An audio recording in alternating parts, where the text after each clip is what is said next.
Well, I have the real pleasure of introducing the next speaker, Doctor, you wouldn't say that, but anyway, Finley Eversole. We've known each other for almost 30 years, back in Milwaukee, Wisconsin days, when we actually found each other at Narada Music Company. Yeah, the early music company. And I started attending metaphysical classes, and our common interest was the Alice Bailey work. It was quite profound. So I'm a little frustrated because I've known him for 30 years, and he says, "Don't spend any time talking about me. Just introduce me that I'm a spiritual teacher, a writer, a student of Alice Bailey, and that's all." Well, I can't quite. Well, that's true. He didn't. That just kind of came rolling out. I'm sorry, but it's true. And it is quite true, because we actually started to teach an Alice Bailey class in those early days, and I hardly knew anything. Those were the days when I just discovered the Bailey books. But there I was teaching a class with this encyclopedic mind over here, and I mean encyclopedic. I thought, Michael, you have met your match. This man, last year, we're talking on the phone. He goes, well, yeah, I'm going through my fifth, sixth reading of all the Alice Bailey books this summer. Summer? Year, okay, well, still, 24 books in a year. And he really does. You look at the books, and they're completely lined with red, gold, green, purple. He's really done it. And then when there's too many lines, he'll get another book and do it all over again. So. And it's not just the Bailey. It's metaphysics. He's like an encyclopedia on any subject. Press play, and he'll just expound. So anyway, he's finally written a couple of new books. This one came out last year. It's called Art and Spiritual Transformation: The 7 Stages of Death and Rebirth. And what is remarkable about this book is I dipped into it because, he says, well, why don't you read my book? And okay. So I started to read it. And it is an experience. I started to have a power flow through me, and energies began to be released in me, in my mind and in my heart. It was really an amazing process. How an author can be in touch with something, some realities, ideas, and they come through in the writing. It's really amazing. So I recommend this book. He's now written another book. It was like 800 or 900 pages. And I thought, right, I knew what was gonna happen to it, and sure enough, inner tradition says, this is crazy. We can't do an 800 or 900 book. Who's gonna buy it? So they've divided it now into 5 books, and you will hear about the first one in his afternoon workshop. So anyway, no more. Finley, you could just get up and give your. Please welcome Finley Eversole.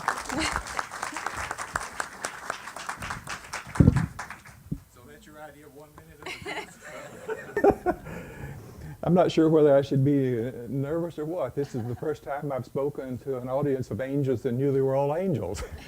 So anyway, it's a pleasure to be here, and it's a lot of light in my eyes. Let's see.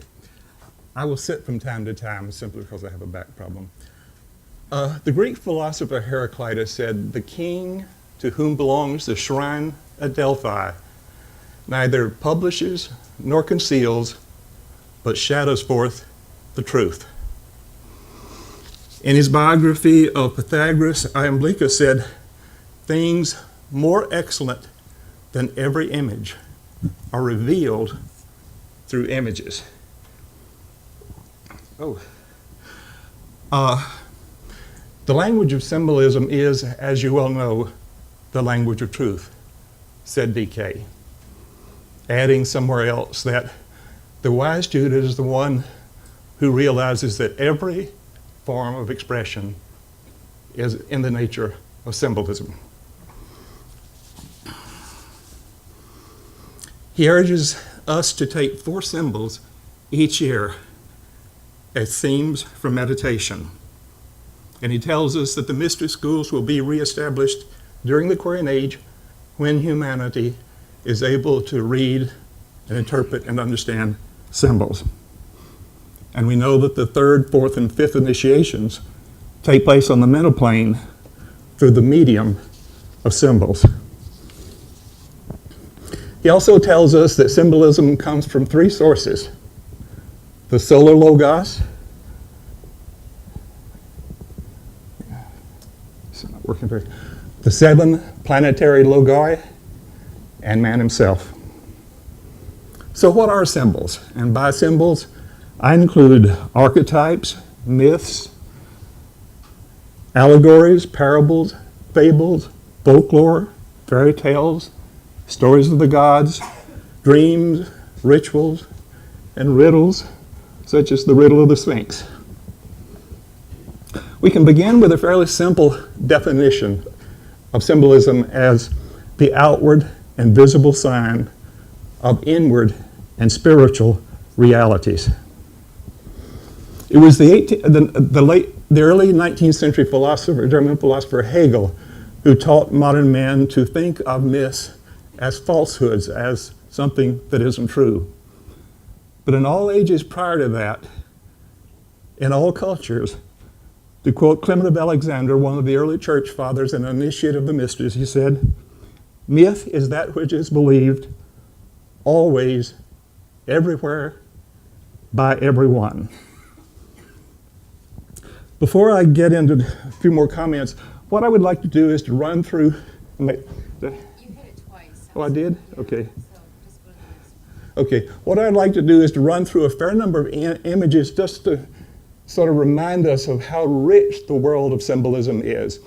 One of the archetypal symbols that we're all familiar with is that of the one, the God, through dismemberment or crucifixion, gives the self-sacrifice that brings about the existence of the manifest world. I think I'm going to need my glasses here, excuse me. We have cosmic symbolism. Here's the cosmic egg from which the universe is born. Here's William Blake's Ancient of Days, creating the universe. And this is a little sample of what he did.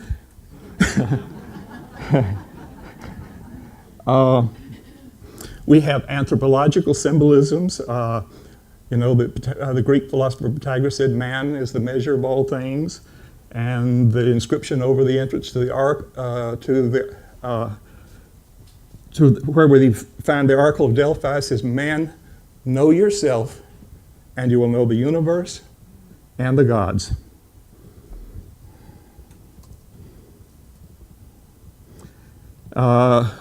We work a lot with geometric symbolism. This is an image of Pythagoras from one of Manly Hall's books. We've seen it once already. And here's a design of the Nautilus shell showing mathematical proportions. We work with numbers in terms of the planes and the rays and so forth all the time. I'm not going to spend time talking about most of these things, just mention passing, but here's a focus on number symbolism in the seven cosmic planes, of which our seven planes are the seven planes of the physical plane. You have all the symbolism involved in astrology. There's the whole field of psychological symbolism. This is a drawing from one of the patients of Carl Jung, pointing out the stages of integration and through which the patient was passing.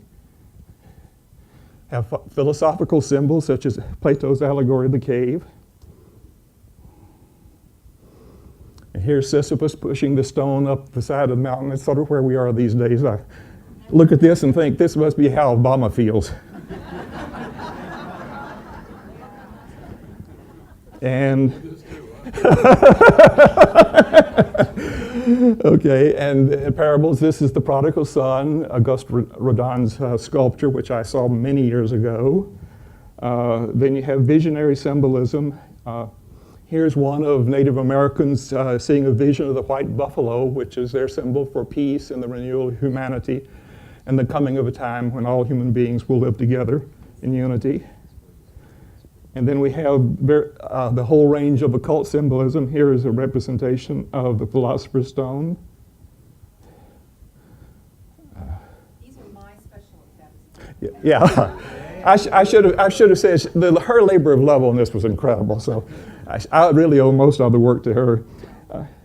Anyway, and here's a sample from the tarot deck. Here's the tree of life, of the Kabbalistic tree of life. And then dream symbolism. This is a William Blake drawing of Jacob's dream of the ladder. And I look at this sometimes, I think the angel ascending and descending as being the soul coming into and leaving incarnation. And for some reason, recently I thought for the first time, this is going on thousands of times every single day. Every single day, souls are coming and going at incredible speed. So just fascinating. Okay, cultural symbols.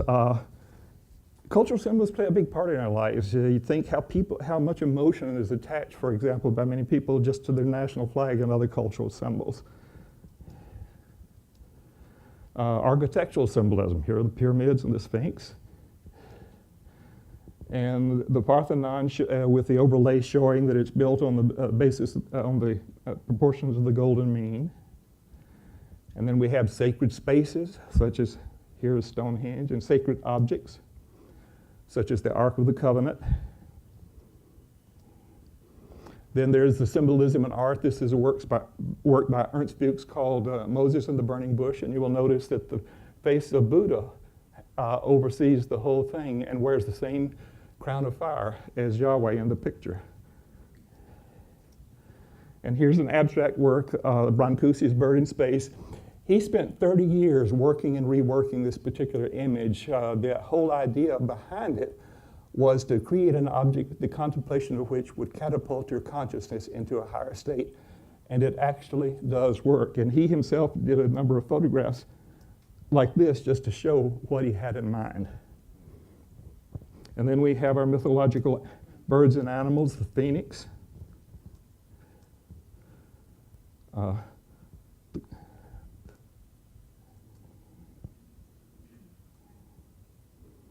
Here's winged Pegasus with the three graces. And then the symbolisms of gods and heroes. Here's Horus, the green face, being a symbol of the fact of the resurrection. And here's Hercules with the Hydra, the work under the sign of Scorpio. And then you have all the symbolism of relationships. Here we have the Good Samaritan as presented by Van Gogh. But the father-son relationship, the brother relationship, so many aspects of relationship become symbolic in our understanding.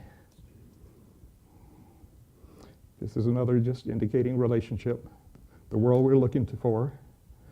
And this is sort of a cosmic idea of relationship.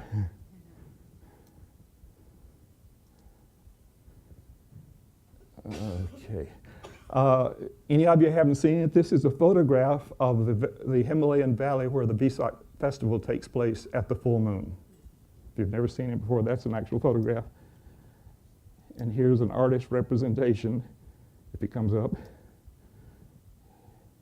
Yeah, artist representation of the Buddha appearing at the time of the Vesak festival. Symbolism of labyrinths. I think there's one being put together outside right now. Symbolism of the path. Color symbolism, I won't get into this, we all recognize it, but color plays an extremely important part in all of the symbolism that we use. Light and darkness. Sound. I'll get back to that in a moment, but here's the representation of the Om. This will be the front cover. By the way, Cyril Scott's book, Music, The Secret Influence Throughout the Ages, has been out of print for several years, and it'll be out again next January from Inner Traditions. And Scott's son, Desmond Scott, has written a beautiful introduction to the work, so watch for it. And here we have Isis holding the sistrum or rattle that represents the sound that creates the universe. It has to be kept in motion from the beginning to the end of a cycle of manifestation. And here's the symbolism of my movements, a couple of hand mudras. Okay. And here's the Shiva Nataraja, the Lord of the Cosmic Dance. Again, the symbolism of motion. Dream symbolism, this is represents Sleeping Beauty. Helena said mentioned it. I've looked at Sleeping Beauty a number of times as the symbolism of the play between personality and soul, and I'll leave it to you to explore that idea a little bit. Now, the symbolism of man-made objects. Bridges is something that we use all the time. DK uses frequently in his writings. Musical instruments, we use those as symbols. Tools, as in masonry. Doors. I didn't mean for that to go quite so quickly. Then we get into symbols that we draw directly from nature, the rainbow. Here's the pelican feeding her young from the blood of her own heart. Flowers. The nautilus shell again. I said something to Helena yesterday. She said, repeat it. For a long time, I've looked at the nautilus shell as a good example for the idea of reincarnation. With each unit, the life expands and expands and expands. And I wondered if we could look back over all of our incarnations, see them all together, like the nautilus shell, would we see that they fit the measurements of the golden mean? It's just a question. Webs, we've used that analogy already here. Animals. The butterfly, we used that this morning, emerging from the chrysalis. Mountains, lakes, rivers are frequent themes. Years ago, when I was in my early stages of meditation, I don't know what, manifesting manifestation, maybe there. I would imagine a mountain, like in the Rocky Mountains, and imagine myself inside and try to become identified with the mountain as a way of building strength and so forth in my meditation efforts. So so many ways you can use it. We'll get to some of that. Okay, that was the quick rush through. All of the great teachers of humanity, from Krishna and Buddha to Plato and Christ, have used symbols, parables, and allegories as their way of teaching the hidden truths. All symbolism presupposes that there are truths that are not open and obvious to us. Christ took the 12 disciples apart and taught them in secret what he had only told the masses through parables and allegories. And a bit later, St. Paul wrote, "Among the mature, we speak a wisdom which is the wisdom of God, established before the founding of the world for our salvation," the hidden wisdom of God. Many of the great poets, such as Homer and Dante, William Blake, William Butler Yeats, created their own mythological worlds in which the figures of their poetry moved and lived. So we find that symbolism, from the most primitive peoples to the most highly and creative geniuses, all work with and respond to symbolism. You could say symbolism, like mathematics, is a universal language.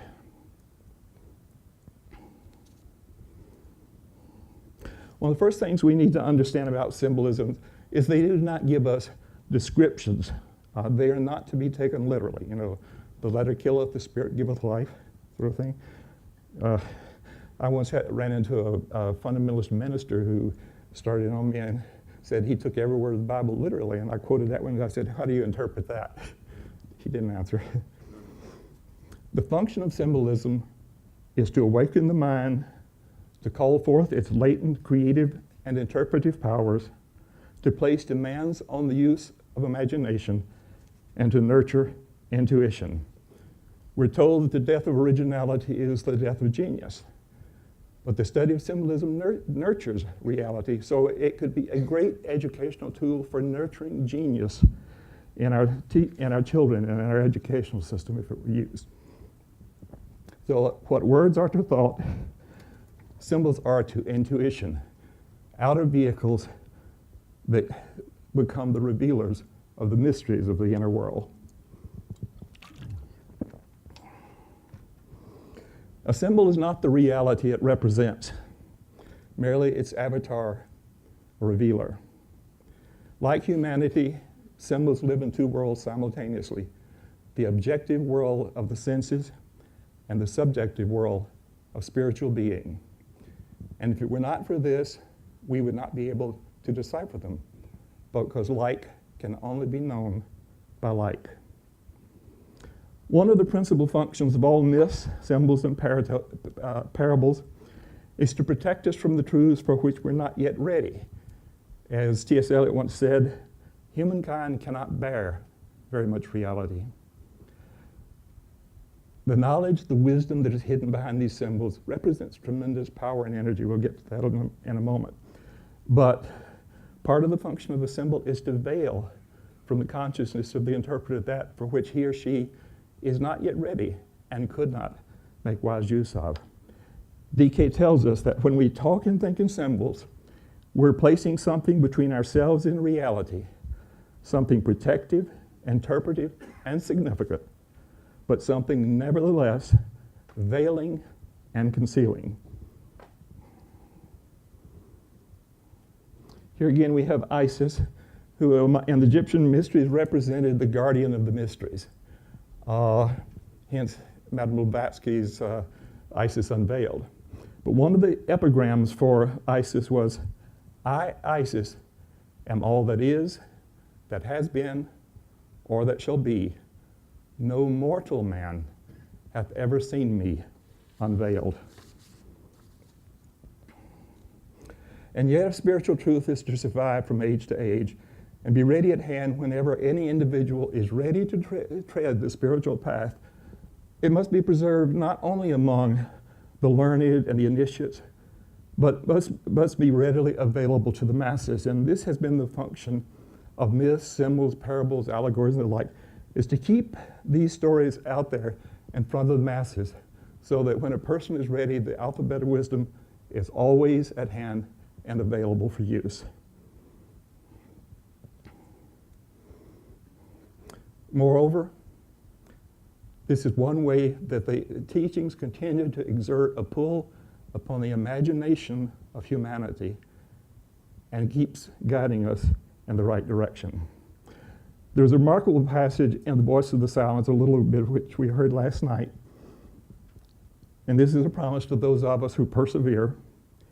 Help nature and work on with her, and nature will regard thee as one of her creators and make obeisance. And she will open wide before thee the portals of her secret chambers, lay bare before thy gaze the treasures hidden in the very depths of her pure virgin bosom. Unsullied by the hand of matter, she shows her treasures only to the eye of spirit, the eye which never closes, the eye for which there is no veil in all her kingdoms. As our intuition unfolds and our insight deepens, the veil of symbolism begins gradually to depart, and the reality behind begins slowly to seep through into consciousness. The symbol itself is not the reality, but is nevertheless imbued with the spirit of truth of that reality and can serve as his winged messenger, transporting us into the light of wisdom and gradually lifting the veils that separate us from the awesome light and power of the innermost worlds. At the time of Jesus' crucifixion, the fourth initiation, we're told that the veil of the temple was rent from top to bottom. This meant that the purely human stage of evolution had finally been completed, and now the way of higher evolution opened up before the initiate.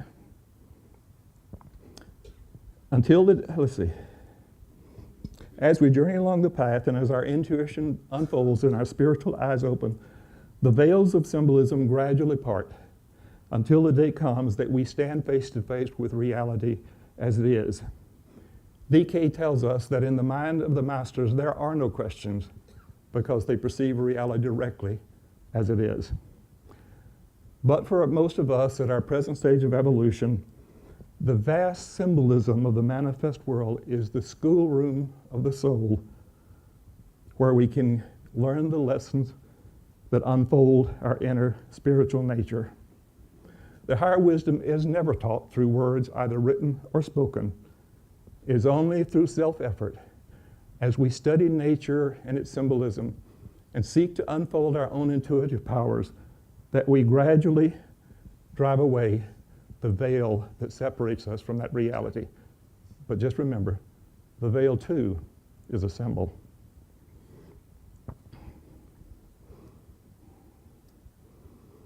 Here's a Chinese puzzle ball. I often think of symbols as being somewhat like the Chinese puzzle ball. There's layer within layer within layer. You just keep going in, and it's the same reality, but at ever deeper levels. One of the function of symbolism is to bring about an interaction between forms and consciousness. And the function of a form is always to set limits in order to build up pressure. For example, if you want to put a boiler of water on the stove and create steam, it will do no work unless you enclose it and build up pressure. Each of our incarnations is somewhat like a form that limits the life of the soul so that it creates pressure on that soul and unfolds it and drives it forward. They serve to intensify experience and help direct it along the correct paths. So the process of revelation and the evolution of consciousness always go hand in hand. I often think of forms as being archetypes, symbols, forms of any kind, works of art, as being somewhat like a burning glass or magnifying glass that focuses the rays of the sun to such a fierce intensity that it can ignite a fire at the other end. Think of it. Let's see. There we go.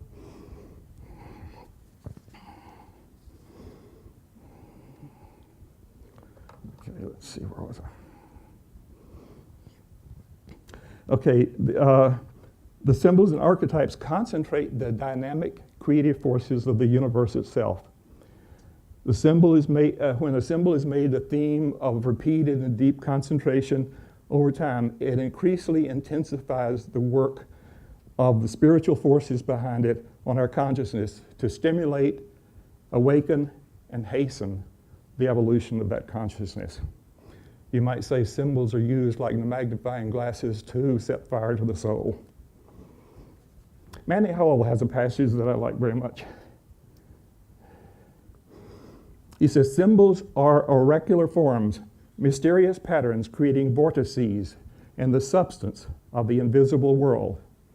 They are centers of a mysterious force, figures pregnant with an awful power, which, when properly fashioned, loose fiery whirlwinds upon the earth. Remember what DK says about the true signature for Capricorn has never been revealed because the mere correct drawing of it would unleash terrific powers.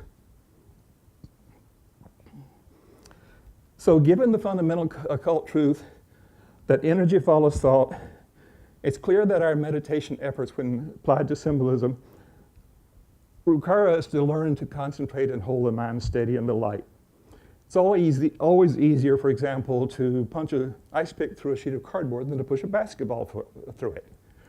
In the case of the ice pick, all the energies are concentrated to a single point. As the Buddha said, to him who is one-pointed, nothing is impossible.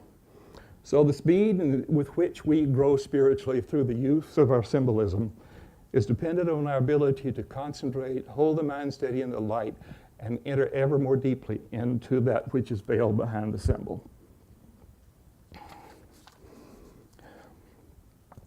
In the first part of the book that Helena showed, I've outlined 4 different stages of meditating on works of art as a way of passing from the outer visible form of the work into the inner creative, spiritual, and intuitive life that gave birth to it.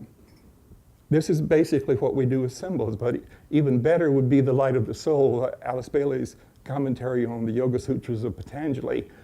Those meditation techniques taken and applied whenever we're studying a symbol will help us to go much more rapidly on our progress. Seeing in depth, excuse me, now it gets dry up here.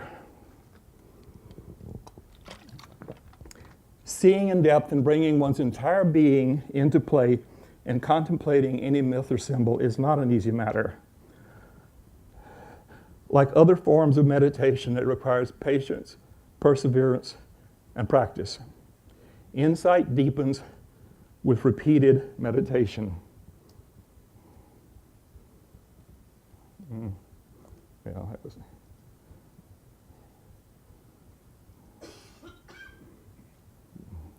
Well, I guess these expanded consciousness.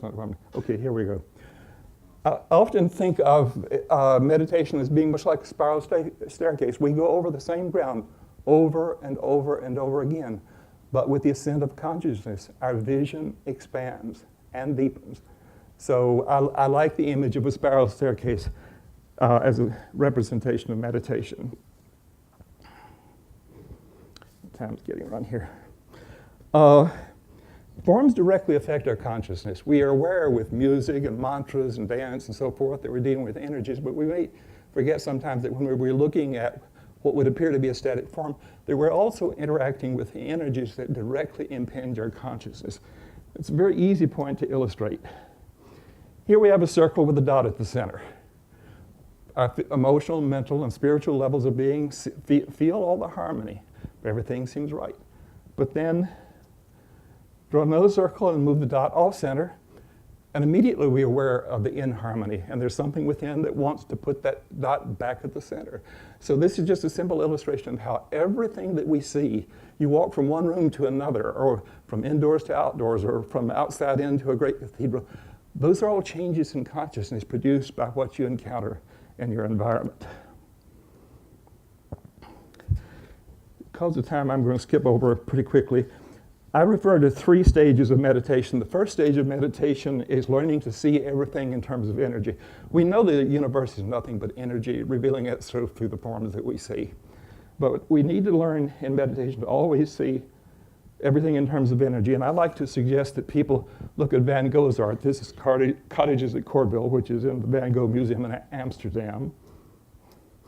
And this is Starry Night, which is in the Museum of Modern Art in New York. But he was an Aries, so there's a lot of Mars energy there. And looking at his art gets you into feeling the dynamic energies that can be present in something like a work of art or like an image or a symbol. I like to think of symbols as being like waves of energy, power, formulas of energy that we as meditators can get on and ride. They become forces to drive us forward in our evolution. Second level of meditation is, which DK talks about, is to seek to go beyond the form to the level of meaning, the underlying idea behind the form. And DK himself says, an idea lies behind every form without exception, no matter what group of creators is responsible for its construction. Moving on fairly quickly, the third stage.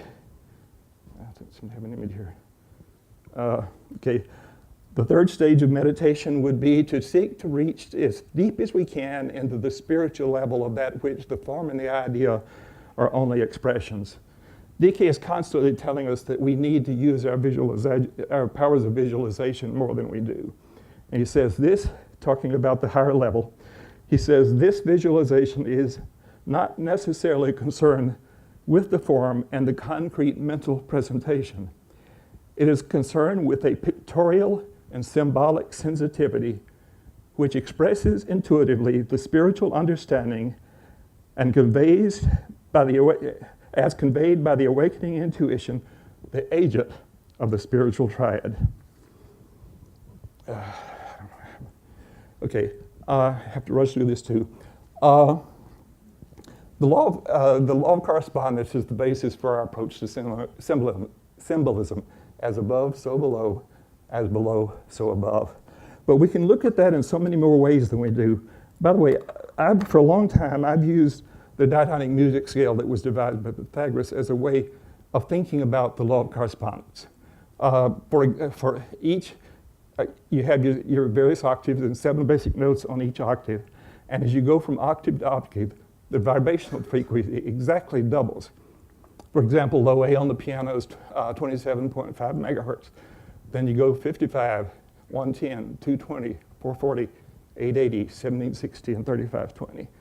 Another example, and we've already touched on this here through some of the other addresses is the correlation between the chakras and the endocrine glands. The endocrine glands of the body will always correspond exactly to the level of development of the chakras themselves.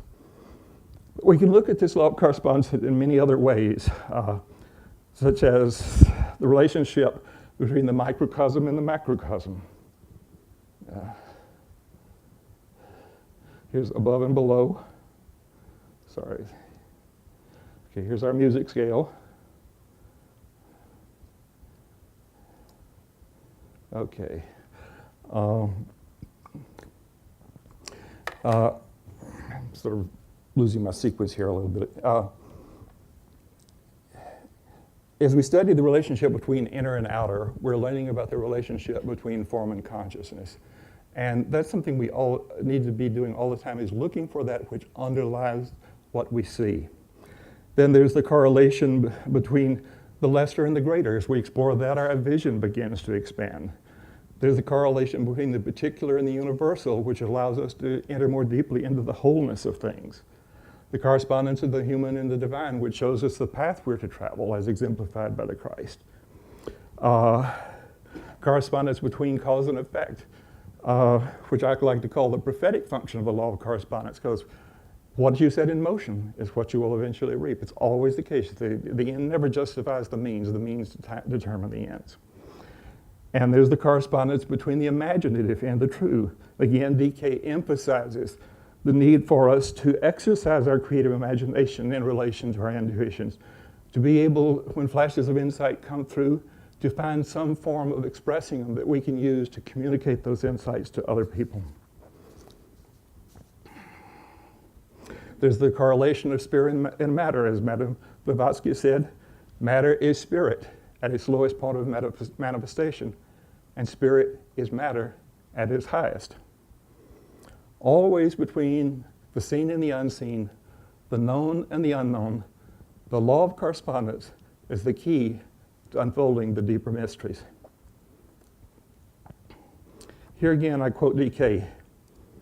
The theme of the living consciousness of the planetary logos is forever and unchangeably the great hierarchy of being, that chain of life in which the smallest link is of importance, and the greatest link is related to the smallest through the electrical interplay of spiritual energy.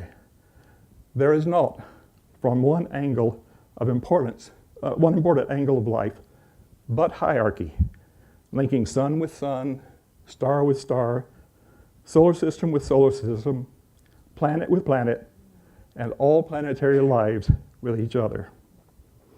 When the time comes that science, philosophy, religion, psychology begin to make use of this law of correspondence, we will stop floundering the way we do now. We'll stop repeating the same destructive patterns over again. We will have the key that begins to unlock the mysteries of life on all the different levels. And one of the points that DK makes, I think I have this quote here somewhere.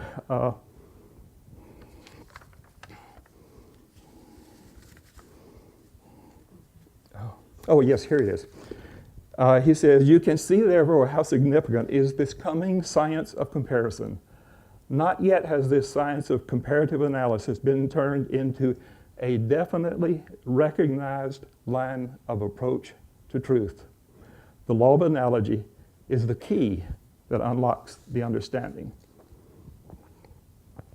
I'd like to take one example of how one might begin going about interpreting some symbol. Let's take the sphere, which is the simplest of all geometric forms.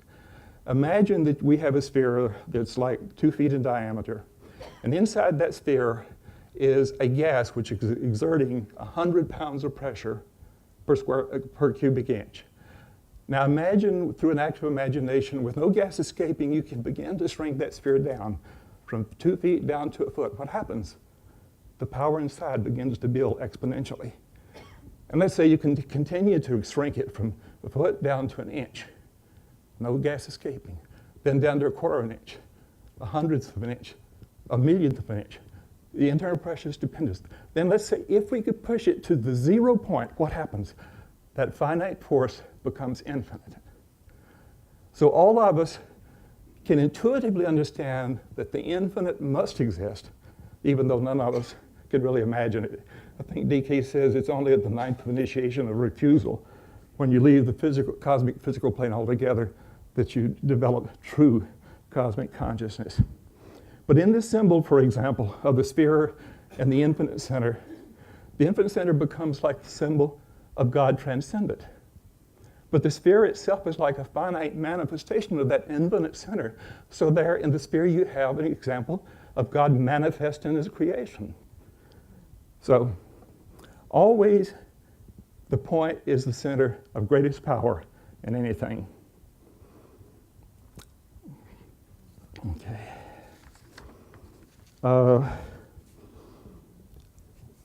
Madame Blavatsky, I'm trying to think what else I want to say. Madame Blavatsky in The Secret Doctrine uses a point on a blank sheet of paper to symbolize the first impulse of a new cosmic cycle of manifestation. And I think it was St. Augustine who said, God is a circle whose center is everywhere and whose circumference is nowhere. There's a few lines from a poem by Goethe that I like. He says, for what the center brings must obviously be that which remains to the end and was there from eternity. The circle also is a symbol of the ring past time, whether it is of a solar logos, a planetary logos, a human being, or an atom of matter. So again, the symbolism comes into play. The ring past night represents the field of activity through a whole cycle of manifestation of that entity. Then the circle with the dot at the center is also the symbol of the Master of Wisdom. The point at the center is the Master's will, which holds him in his place of service for as long as he is required to be there and continue that service. And the circle represents the sphere of his influence. And in Laya Yoga, the yoga of the centers, we're always focused on the point at the center and its unfolding. Just a few more comments I'd like to make. The wisdom sciences differ sharply from speculative philosophies. First, their language is symbolic. Secondly, their one aim is the spiritual unfolding and transformation of life itself. Third, they presuppose the inviolability of human freedom and the right of each person to make his or her choices, progress at his or her own chosen speed and in the manner most suited to his or her temperament and makeup. Wisdom cannot be authoritarian, and unlike dogmas and doctrines, religions and philosophies, they cannot be imposed on someone by means of authority. I'd like to conclude now with 6 propositions about symbolism. First, symbols are rightly oriented energy patterns. They can therefore direct consciousness along the correct paths of evolution and spiritual paths of unfoldment and initiation. 2, they are vehicles of revelation. DK tells us the true nature of the latent idea is ever more potent, complete, and full than the former symbol through which it is seeking expression. Remember, he says, the power to interpret symbols ever precedes true revelation. Third, they are uniquely related to the consciousness of the initiate in the process of undergoing one or another initiation. At different stages of the path, different symbols will have appeal to different types of people. Sometimes, I'll get to that in a moment. 4, symbols and archetypes train us to think in line with the unfolding plan and purpose of the planetary logos. They are keys to the divine plan. I think DK says that every symbol is related to the archetypal plan, and that every symbol, when rightly understood, contains within it the entire story of evolution's history. 5, they are great formulas of integration, linking the lesser and the greater, the part and the whole. The more deeply we enter into their revelatory process, the more we discover that which is unique in our experience is also universal and links us together as one humanity and one world. And 6 and last, they are channels for the energy of life itself. DK says, forms of all kinds and all kingdoms of nature, and the manifest sheaths in their widest connotations and totality are only symbols of life, and what that life itself may be, as yet remains a mystery. There's a novel by Will Garber called Brother of the Third Degree, and there's a quote in there about art that I've always loved, I'm going to quote it, but when I say art, substitute the word symbolism. He says, never was there a more powerful and universal teacher than art, symbolism, and great is the influence we exert in the world through its mysterious language, the meaning of which, while often incomprehensible to the intellect, seldom fails to reach the soul. As students of the ageless wisdom, I hope all of us can say with Shakespeare, in nature's infinite book of secrecy, a little I have read.